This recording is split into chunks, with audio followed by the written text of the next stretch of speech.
Bonjour tout le monde, bienvenue à Crafting Suicide. Aujourd'hui, je pense que c'est une vidéo que plusieurs attendent avec impatience.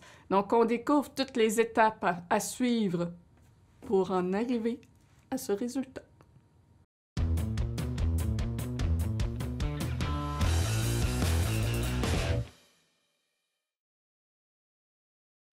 Donc, l'impression 3D à la résine, ça débute avec le STL. Il faut le passer dans un programme de slicing, soit Chitubox ou Litchi. S'il n'est pas déjà pré-supporté, il faut faire les supports, comme j'ai déjà démontré dans une vidéo précédente. Une fois le slicing complété, on enregistre sur une clé USB qu'on branche ensuite dans notre imprimante 3D. On remplit notre bac de résine, et puis on appuie dans le menu pour se rendre jusqu'au fichier à imprimer, et on appuie sur Start. Ça prend plusieurs heures à imprimer, dépendant du type de résine, de la machine et de la grosseur du miniature. Et c'est bien important de brasser sa résine avant de la mettre dans son bac. Et si jamais il y a des petites bulles qui se forment sur le dessus, essayez soit de les péter ou d'attendre qu'elles disparaissent. Autrement, ça risque de faire des trous dans vos impressions. C'est important de toujours garder son imprimante dans une salle bien aérée, mais aussi éviter d'avoir de la lumière du soleil directe sur celle-ci. Et idéalement, gardez vos rideaux fermés pendant que vous imprimez, autrement ça pourrait affecter l'impression. Il faut aussi garder une température ambiante adéquate et stable, donc pas de température froide ou extrêmement chaude. Une fois que l'impression est terminée, on retire le plateau d'impression. On retire les miniatures qu'il y a de coller dessus avec l'aide d'une spatule. Ensuite, je vous recommande de les transférer dans de l'eau chaude, même si vous avez une résine à alcool. L'eau chaude va vous permettre d'enlever les supports plus facilement. C'est important de bien nettoyer votre plateau d'impression, enlever tout résidu de résine, utiliser de l'eau si c'est une résine à l'eau, ou utiliser de l'alcool si c'est une résine qui doit être nettoyée avec de l'alcool. Donc la chaleur permet de détacher les supports beaucoup plus aisément. Dans mon cas, j'utilise une paire de pinces pour pouvoir défaire les supports. Je trouve que j'ai plus de précision avec ça que d'y aller avec mes doigts. J'ai tendance sinon à briser des petits détails quand j'y vais avec mes doigts. Mais allez-y comme vous préférez aller. Vous pouvez prendre un X-Acto par exemple ou simplement y aller avec vos doigts. Si vous utilisez une résine qui se lave à l'alcool, une fois que les supports sont retirés, trempez vos miniatures dans un bassin d'alcool isopropyl à 90%, brassez un peu dans l'eau pour être sûr d'enlever le plus possible de résidus. Vous pouvez même faire un second bain pour être sûr de bien nettoyer vos miniatures. Ou, comme dans le cas que moi je fais présentement, j'utilise une machine à nettoyer à ultrasons pour les bijoux. Dans mon cas, c'est une résine qui se lave à l'eau, donc j'utilise uniquement de l'eau pour les nettoyer. Une machine à ultrasons va laver tout aussi bien qu'une station de lavage et de curage faite par les compagnies de résine. Une chose importante, ne curez pas avant d'enlever vos supports. Enlevez vos supports avant de curer, autrement ils vont être encore plus difficiles à enlever et laisser beaucoup plus de marques sur vos miniatures. Que vous utilisez de l'eau ou de l'alcool, il y a une étape qui est importante. C'est la disposition de votre liquide. Vous ne pouvez pas simplement jeter ça dans le lavabo, ni dehors, parce que c'est nocif pour l'environnement. Donc, il faut absolument que vous curez votre liquide, soit en mettant une lampe UV par-dessus ou en le laissant sur le rebord de la fenêtre quelques jours au soleil. Après ça, vous allez pouvoir en disposer de façon beaucoup plus sécuritaire. C'est pareil pour tous les résidus de résine, donc vos essuie-tout imbibés de résine, les supports que vous jetez. Mettez tout ça sous une lumière UV ou sur le rebord de la fenêtre quelques jours, puis après ça, ça va être sécuritaire pour les jeter.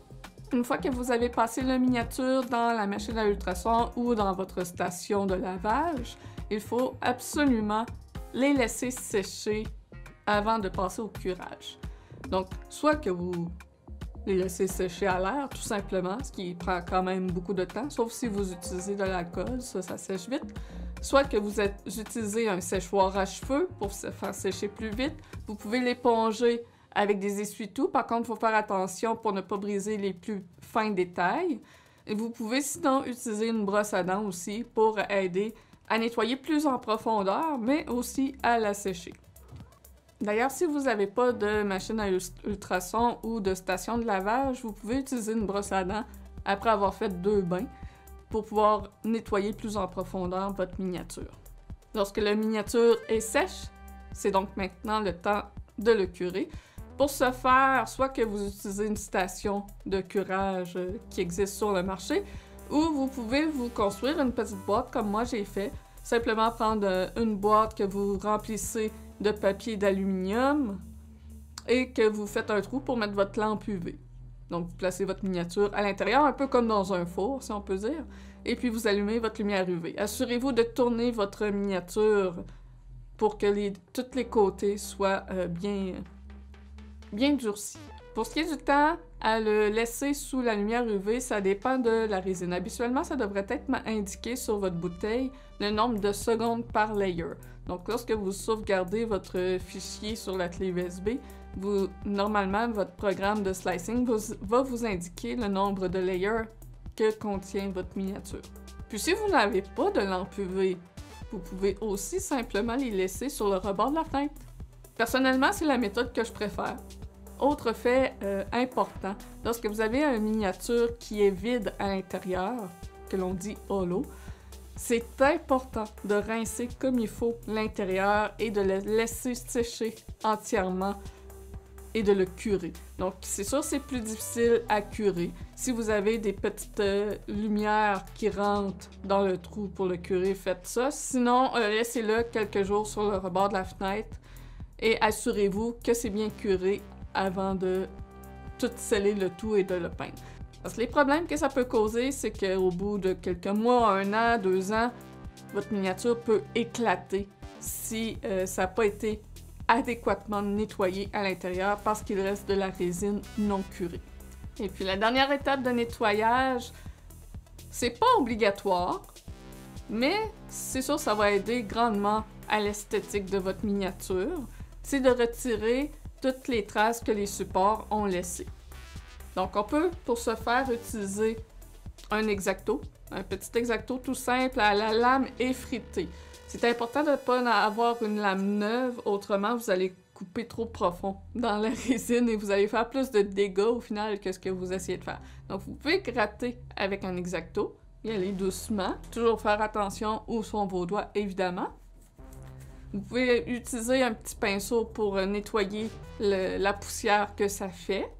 Mais quant à moi, je préfère grandement utiliser les limes à pointe diamantée. Donc, c'est des limes en métal qui sont très très fines. Vous pouvez utiliser aussi des limes à ongles, ça peut se faire, sauf qu'ils vont s'user beaucoup plus rapidement.